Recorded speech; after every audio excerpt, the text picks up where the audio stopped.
Hello everyone, welcome back to my mini blog. তোমাদের সবার আগে জানি পৌষ সংক্রান্তির অনেক অনেক শুভেচ্ছা।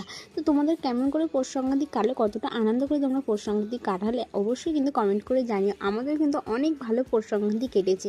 আর আমি কিন্তু বাড়িতে সমস্ত রকম পিঠে বানিয়েছি। আমি 3 রকম পিঠে বানিয়েছি। আর কী কী পিঠে বানিয়েছি সেগুলো সমস্তটা তোমাদের সঙ্গে দেখাবো। তবে আমি কিন্তু দুধ পুলির পুরো রেসিপিটা তোমাদের সঙ্গে শেয়ার করছি নেক্সট ভিডিওতে। তোমাদেরকে আমি আরও দুটো পিঠে কীভাবে বানিয়েছি তোমাদেরকে আমি নেক্সট ভিডিওতে দেখিয়ে দেবো। আর এখানে দেখো আমি কিন্তু শ্বশুরবাড়িতে ফার্স্ট টাইম পিঠে বানাচ্ছি নিজের হাতে।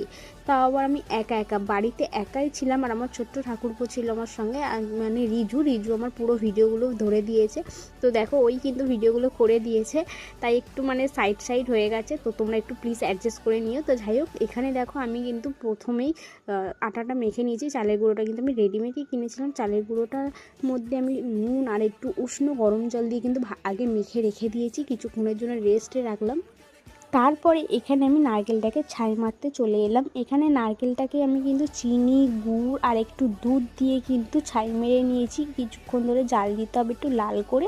তারপর আমি ওদিকে কিন্তু দুধটাও বসিয়ে দিয়েছি। দুধে চিনি, গুড়, তেজপাতা দিয়ে কিন্তু আমি বসিয়ে দিয়েছি দুধটা ফোটানোর জন্য।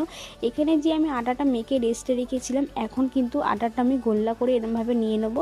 নিয়ে এর মধ্যে ভালো করে এটা খুলি করে নিতে হবে, একদম গোল গোল করে। তো এটা একটু ভালো করে খুলি করতে হবে যাতে নারকেলের প্রসেসটার মধ্যে বসে ঠিকঠাকভাবে। তারপরে দেখো নারকেলের পুরটা আমি এভাবে দিয়ে একটু চেপে দিয়ে মুখটা কিন্তু এভাবে মুড়তে হবে। তো তোমরা অনেকেই জেনে থাকবে দুধ পুলি কীভাবে করে। আমি দুধ পুলি এরকমভাবে বানালাম।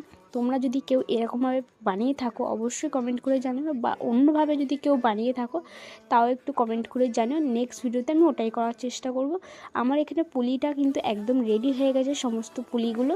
তাই ওদিকে আমি দুধটাও বসিয়ে দিয়েছি। দুধটার মধ্যে এখন দিলাম একটু নারকেল কোড়ানোটা দিয়ে একটু ভালো করে ঘেটে নিয়েছি। তারপর কিন্তু এরকম টকবক করে ফোটার পর আমি এবারে দিয়ে দেবো সমস্ত দুধ পুলির জন্য যে পুলিগুলো রেডি করে রেখেছি, ওগুলোই একে একে দিয়ে দেবো। দুধটা যখন ফুটবে তখন দিলে কিন্তু আর ভেঙে যায় না। তাই এবার আমি একটু হালকা করে নেড়ে দিচ্ছি যাতে না তলা থেকে ধরে যায়। তার জন্য কিন্তু এখানে হালকা করে নেড়ে আমার কিন্তু কিছুক্ষণ ফোটানোর জন্য রেখে দিতে হবে। ঠিক কালারটা এরকমই আসবে। তো কত সুন্দর কালারটা এসছে দেখো। এর মধ্যে আমার তেলের পিঠে, মালপোয়া সমস্তটা কিন্তু রেডি।